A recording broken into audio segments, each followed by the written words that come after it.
This is Code Green, weekdays from 8 a.m. on Spirit TV.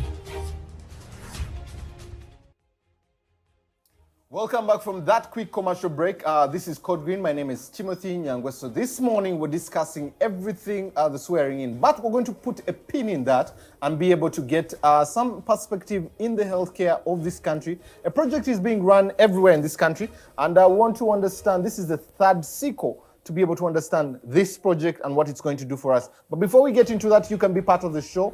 On our Facebook page, you can get there and let us know exactly what do you expect the president to say today? What would you like him to say? And what promises would you like him to keep moving forward in his 6th term? That is also on YouTube. You can get there to join the discussion. This morning, I'm joined by Miss Catherine Nakidde, who is a public health researcher who will be explaining to us a few things about the public health, and I hope she can throw a few cents on where public health should be in this country. Good morning.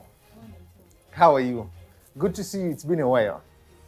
So help me understand, what is this project about and how will it benefit an ordinary Ugandan? Okay, so the QCN project, as we call it, is in full, it's quality of care network. And basically we are evaluating the quality of care that was created by in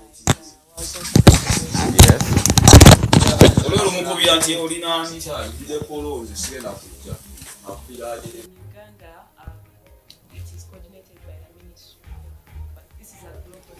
So the other countries that are involved, like Ethiopia,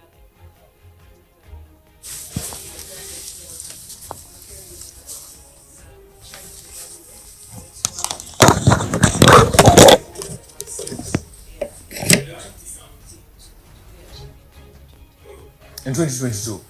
So you started in 2017, you're ending in 2022, you have about a year to be able to end. How are you doing so far? Well, we are evaluating the project. We are still in the process. The evaluation is a 3-year project, and we've been trying to understand how it's working so far. In Uganda, we have a number of learning sites that there are particular health facilities that were picked to see how the project is working. So we have a hospital called Anaka in Moya Hospital. We have Bwera in Kasese. We have Shtagata in Chema, and a health center called Nankandulo in Kamuli. Yes. So we go to those health facilities and just try to understand how the health workers are faring in providing good quality of care for mothers and newborns. I didn't mention that the project really focuses on mothers and newborns. So we just want to see, are they providing the best care that can be provided, and if so, how is it actually improving the experience of care for mothers and their babies? And I like that the focus is on mothers and babies, especially in this country. But what was our quality of care before you came in, and what is it now, and what do you hope for it to be? What is the standard at the end? Okay, so maybe I'll just give you a bit of history. In 2016, we had the Uganda Demographic and Health Survey. Yes. And they reported that at that point in time, around 336 mothers out of 100,000 died. 336? Yes. And then 27 babies out of every 1,000 die in Uganda. So the goal for the quality of care network was to have these figures. So for Uganda, that was our goal. So if it's 27, maybe let's go up to 13 and a half for the babies. Right now, we cannot say in any certainty that we have achieved that goal, because we are still evaluating the network, but we know that the numbers are going down, and the next demographic health survey should be able to show us that has either been reduced to the half that we are looking for or not. And it has been oscillating between 14 and 16. Yeah.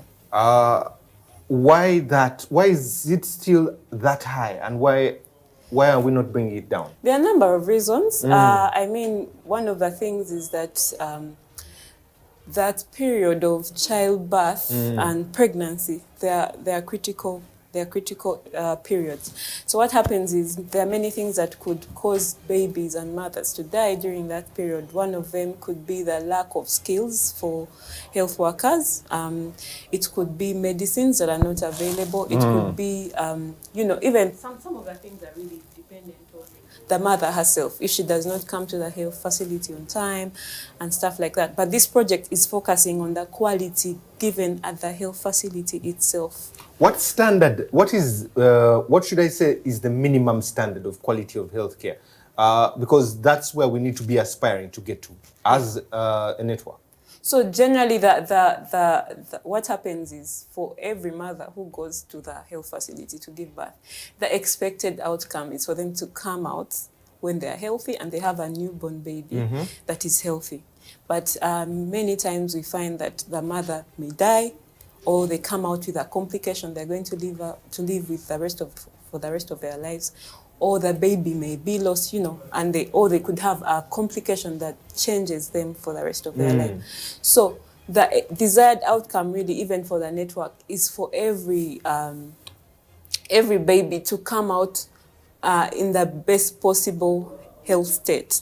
But that doesn't always happen. So the goal is to have this happen for every mother that goes to any health facility. Let them come out with a live baby, and when they can be able to look after them and they grow to, maybe to the expected life expectancy of the country. So if we have like 336 women dying, we have others that actually come out with very complicated disabilities, where they will not be able to look after their children. So the goal is for us to be able to get to that point where every person that goes to that health facility, whether it's a health center 2 or health center 3 or a district hospital, they come out with their baby and they're alive and well. Are you working both with public and private health facilities? No, this project is for public hospitals. Public hospitals. Yes. What we are trying to do is to understand how these the current activities that you're carrying out. For example, we have mentorship, training of health workers. So we want to see how they work in different contexts, even in different countries, so that we can now roll out these activities in other places, in other hospitals, and so that they can benefit many more people. When I hear you, I hear more of capacity building of health workers there. Yes. Yeah. But also, have you gone as far as traditional birth attendants? Because the expense, let's give an example of Mulago. Yeah. The expense of someone to come and give birth in Mulago is really high. But also, some of the health care facilities are quite a distance. Yeah, if you remember, during lockdown, one of the ladies was driven in a wheelbarrow to be brought there. Yeah. There's a lot of capacity building. Are you going as far as that? Because those are the options that are nearer to a person who is in a rural area. What are you doing about capacity building for those? One of the things that the World Health Organization has actually come up with recently for the network was to involve the community. So in the community, we have what we call the village health teams. Yes. They're usually people that have been, the concept really was the village would choose someone who they trust to help them to deal with the health issues in their village. And I'll not say that all villages have these people, but where they are, for example, in Anaka, one of the things we found that during lockdown, because there were so many issues with women getting to the health facilities, what they did is they got their village health teams to be referring mothers. So they would call the hospital, and the hospital would call an ambulance to come and pick the mother in the village, wherever they are. And that was a good innovation because, like you said, many people actually suffered during lockdown when it came to accessing health facilities. The traditional birth attendants, no. But I think trying to engage the village health teams is going to be helpful because these are people who are staying in those villages. And then they are trained to know when a mother is in labor, what can we do? Or when a child is sick, they have basic skills that they can use to help these babies and mothers when they're in the community. What has been your reach countrywide? How has your reach been? Because you've only had 3 years. And I don't think you have been able to reach 146 districts. No. But the network is expanding slowly. I mean, many more districts are getting interested and they're trying to borrow from what other districts are doing. We hope that by the end of the evaluation, we'll be able to recommend for the government to roll out this network at the end of the day for every district to be able to benefit so that we can improve the quality of care everywhere. You're assuming there's political will, but that is not where I'm going to take you into the politics of the things. How are you going to make this sustainable, especially for the areas you have been in, so that there is buy-in by the community, so that, you know, there are places I've been to where we built a well, and when the well breaks down, they tell you, go on, come back and fix your well. Yeah. So how are you going to make it sustainable, and how does it get the buy-in of the community? Yeah, so one of the things that is important for the network is ownership. I don't know if I mentioned the partners, but some of the very important partners for the network are the district health teams. So they have to take on this network themselves and then cascade it down to their health facilities. We believe that when the districts actually understand the importance of making sure that health facilities learn from each other, they are building capacity in different places, it's going to be sustainable. But also involving the community in these discussions enables them to actually try to look for accountability from their leaders, but also from the facilities that serve them. So we believe that while it may not be, you know, WHO or all these funding partners may not be able to fund these activities for the rest of, you know, our lives, if you could say that, involving the community and making sure that the district health teams own this project, this network, will be able to help us sustain it further than we can maybe imagine. How have you been able to translate it to local dialects, local vernacular in whatever area you have been in? Have you been able to do that? And also looking at that, because quality care for both new babies and mothers, have you also stepped out to the mothers to be able to help them? The project really focuses on the health facilities. And the health workers. And the health workers. Wow. So the angle for community engagement is actually something that has come out of the research that has been done by different countries. And now we know that it is very important to involve the people who are actually receiving the care. So now we are just rolling into that phase of encouraging the community members to come and you know, make their leaders accountable, but also be involved in the planning, in the meetings.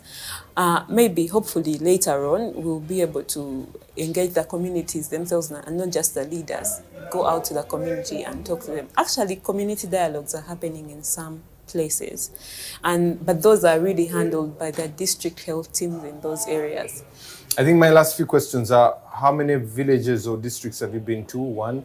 And two, one of the things, is this going to be a continuous project? Because you might have just been like a one-hit wonder and then you go away. How many districts have you been able, and villages or communities been able to impact? So far in Uganda, I think there are about, like I mentioned, the network started in 2017. And so they picked particular areas to be learning sites. Oh. Yeah, so that other places can now learn from these ones. So the district health workers are supposed to replicate that in the other districts? Yes. So Wow. it's actually one of the important things the network is doing is making sure that people learn from each other, from health facilities, like between health facilities, between districts, between countries. So even our Ministry of Health is learning from other ministries of health where the network is being implemented. Such projects, if they come to an end, someone needs to stay to supervise. Is that a possibility? Is there a continuity of your project? Because 2022 is just around the corner. That's why I think the ministry is the one that is driving this, the Ministry of Health in Uganda. Then Makerere University is doing the documentation and the learning. So we believe that the ministry should be able to take on this because it's one of the most important things they're dealing with right now. One of the development goals for Uganda is to reduce maternal mortality, to reduce newborn mortality. So I believe that the ministry is actually going to take up this initiative and, you know, propel it forward so that it can benefit all the mothers in the country. Kathy, your parting shots, your closing remarks just in that camera for you to be able to call out, because quality of care for both new babies and mothers is really important in this country, especially with the statistics you've given. It's very concerning that it needs to be our communal, our buy-in, everyone to be able to buy in. So your parting shots to everyone that is watching us this morning. Okay, so I think every one of us has a responsibility as members of our community, as mothers, as fathers. We have our responsibility for making sure that our babies survive, that our mothers survive childbirth. So every one of us needs to, for the fathers, you need to be involved during this time, the pregnancy, during childbirth. You need to be involved in everything that is concerning your wife and your child. For the mothers, please go and start your antenatal care as soon as possible. Actually, it was 4, now it has gone to 8. Yeah, so you need to go to the health facility, be checked, so that they can find out if you have any things that could complicate your pregnancy or even the birth of your baby.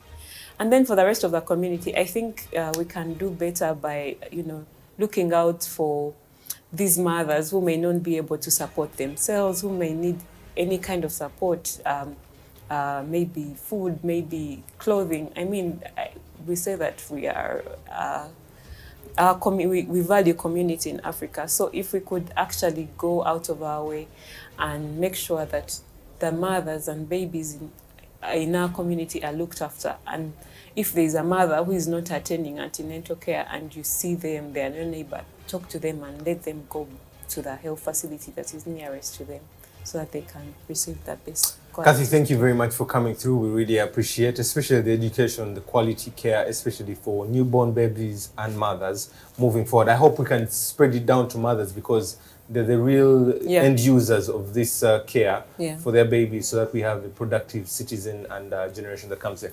So there we were discussing with Kathy about quality of care for newborn babies and mothers in this nation. The numbers are alarming, especially with the ones she's given us, 361 mothers out of 100,000. That is very concerning. 14 to 17 babies.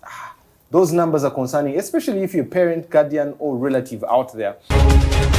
This is Code Green, weekdays from 8 a.m. on Spirit TV.